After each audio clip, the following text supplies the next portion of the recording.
मेरे YouTube page एस्ट्रोनेश पर आपका स्वागत है। नमस्कार, मैं हूं नरेश कुमार। सबसे पहले उन दर्शकों का शुक्रिया जिन्होंने पेज को सब्सक्राइब किया है, पेज के वीडियोस को लाइक कर रहे हैं, कमेंट कर रहे हैं और वीडियोस को शेयर कर रहे हैं। आज बात करेंगे शनिदेव की। शनिदेव वक्री होने जा रहे हैं और ये वक्र अवस्था शुरू होगी 17 जून को। 17 जून से लेकर 4 नवंबर तक लगभग 140 दिन के पीरियड के लिए शनि वक्री रहेंगे।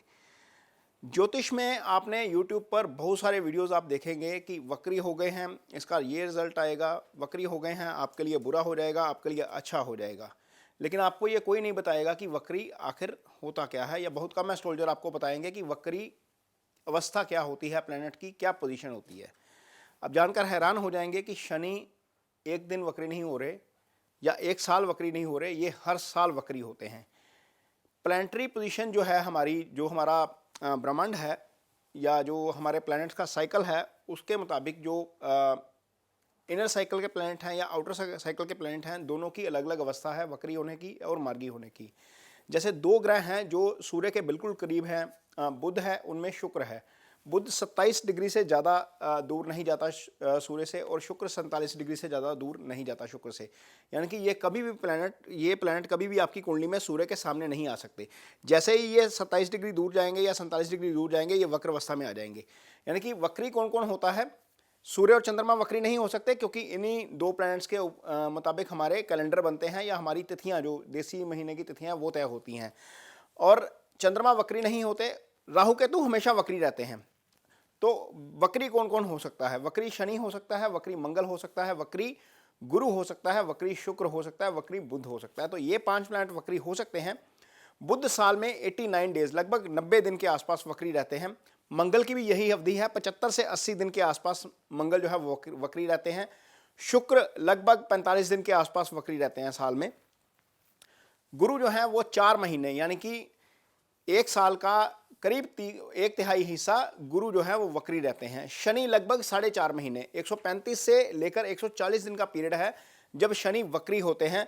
अब वक्री अवस्था में मान लीजिए कोई व्यक्ति एक जन्म ले रहा है जब शनि वक्री है, गुरु वक्री है और मंगल भी वक्री है, और ये वक्र अवस्था सामान्य तौर पर जो होती है वो जून के महीने से ही शुरू होती है। जब सूर्य ग्रहण लग जाता है, प्लैनेट्स की पोजीशन ऐसी हो जाती है कि वो सूर्य से दूर चले जाते हैं काफ़ी, तो ये स्थिति आती है कि प्लैनेट्स वक्री हो जाते हैं। एक टाइम पे आप देखेंगे कि 6 प्लैनेट वक्री हुए होंगे मीन ब्रह्मांड में। जैसे सूर्य के सामने आएंगे तो मैं यूरेनस प्लूटो की भी बात कर रहा हूँ, मंगल शनि गुरु बुध एक ही वक्त पर वक्री होंगे, और कई कुंडलियां हम देखते हैं जिनमें 4-4 प्लैनेट वक्री होते हैं। तो ये एक सामान्य घटना है, खगोलीय घटना है। लेकिन इसके रिजल्ट्स क्या निकलते हैं, एस्ट्रोलॉजी इसको कैसे लेती है, वो भी आपको बताएंगे। वक्री अवस्था में जब प्लैनेट होता है तो ऐसा लगता है कि आपको प्लैनेट पीछे की तरफ जाता हुआ नजर आता है, जबकि वो अवस्था दिखती है, होती नहीं है। मीन प्लैनेट की मूवमेंट वैसी लगता है कि जैसे किसी ने कार के ऊपर हैंड ब्रेक लगा दी और कार को आप ड्राइव कर रहे हो लेकिन वो आगे नहीं जा रही, इस तरह की पोजीशन हो जाती है। और होता क्या है कि जो वक्री प्लैनेट है उसका चेष्टा बल बढ़ जाता है। जब हम कुंडली देखते हैं तो उसमें दिग्बल देखते हैं, स्थान बल देखते हैं, काल बल देखते हैं, चेष्टा बल देखते हैं। 6 तरह के बल को मिलाकर प्लैनेट की स्ट्रेंथ जो है वो तय की जाती है।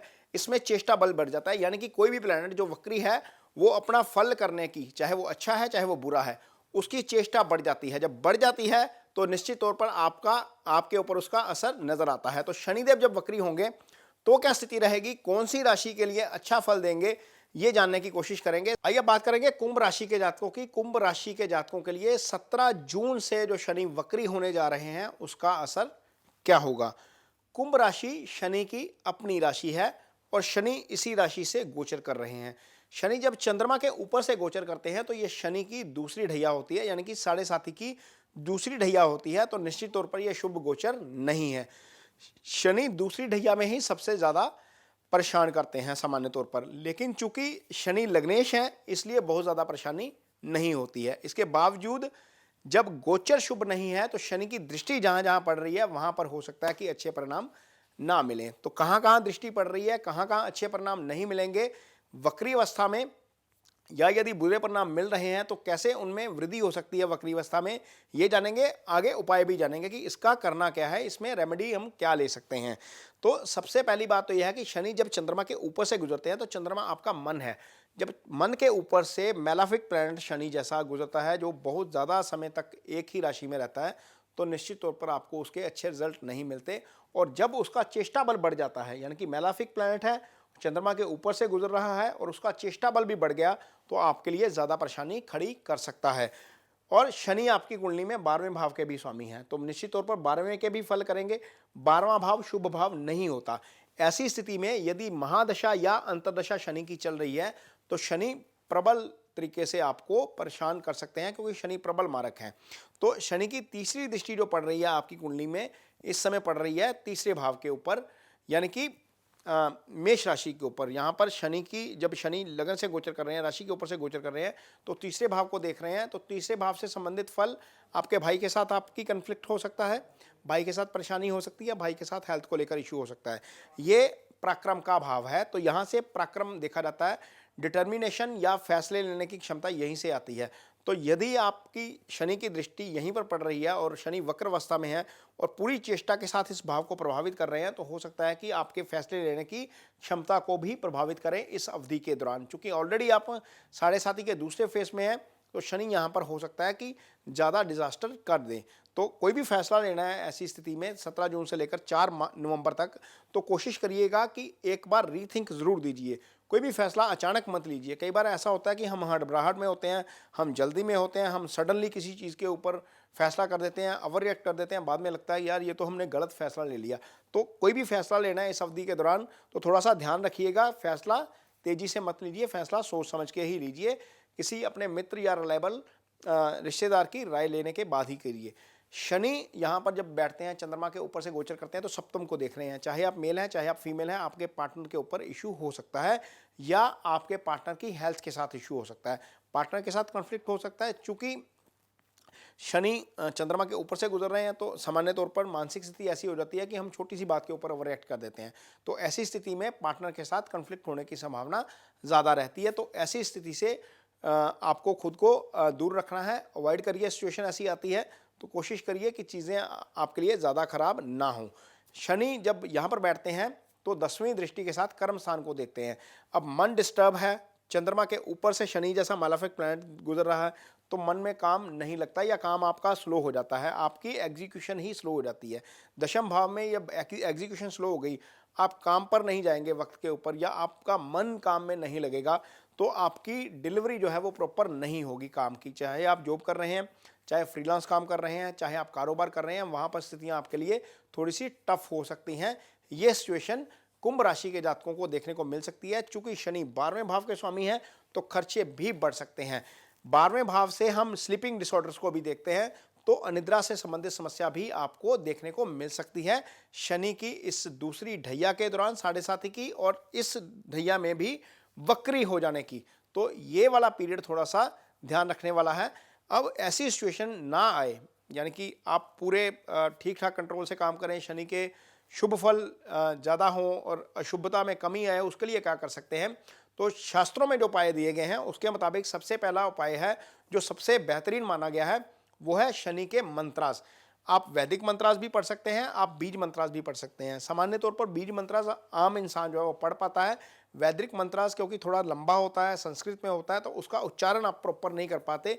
वो यदि करवाना हो तो किसी ब्राह्मण से ही करवाना चाहिए। यदि आप खुद कर सकते हैं तो ओम शन शनिश्चराय नमः का जो मंत्र है, जो बीज मंत्र है, उसका उच्चारण आप कर सकते हैं। उच्चारण कैसे करना है? शनिवार सुबह सूर्य की पहली होरा में शुरू कीजिए, संकल्प के साथ कीजिए कि यह शनि की जो है वो साढ़े साथी का दूसरा फेज चल रहा है और शनि वक्र अवस्था में है, इसके मुझे अच्छे परिणाम मिले, इसके मुझे बुरे परिणाम ना मिले। इस मंशा के साथ मैं ये जो है वो मंत्रास का उच्चारण करना शुरू कर रहा हूँ।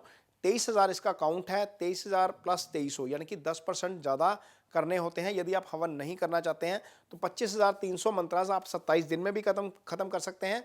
आप शनिवार से शुरू करके शनिवार भी खत्म कर सकते हैं। इसकी कंडीशन एक ही होती है, ये एक प्रोटोकॉल है, आपको सात्विक रहना होता है, आपको तामसिक नहीं रहना। यदि जब आप ये मंत्रास कर रहे हैं, जब आप ये मंत्रास पूरे कर लेते हैं, तो उसके बाद आप इसको अजपा मंत्र में भी ले सकते हैं।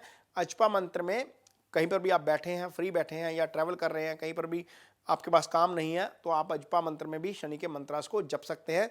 उससे निश्चित तौर पर शनि का अशुभ परिणाम नहीं आता। यदि आप मंत्रास नहीं कर सकते तो आप शनि का डोनेशन कर सकते हैं। शनि के डोनेशन के रूप में आप लोहा डोनेट कर सकते हैं शनिवार के दिन, या फिर आप काली उड़द की दाल डोनेट कर सकते हैं। जितनी क्षमता है उतनी ही दान करनी है। इसमें कोई भी ज़रूरी नहीं है कि आपने 100 किलो करनी है, 10 किलो करनी है, 20 किलो करनी है। आप मुट्ठी भर भी दान कर सकते हैं। अपनी क्षमता के मुताबिक ही हमेशा दान किया जाता है, ये शास्त्र कहता है। तो शास्त्र के मुताबिक आप दान भी कर सकते हैं। दान शनि का हमेशा शाम के समय होता है। तो यदि आपको ये वीडियो अच्छा लगे तो इसे शेयर ज़रूर करिए, पेज को सब्सक्राइब ज़रूर करिए और वीडियो को लाइक करिए और कमेंट ज़रूर करिए। इसके साथ ही मुझे दीजिए इजाज़त। नमस्कार।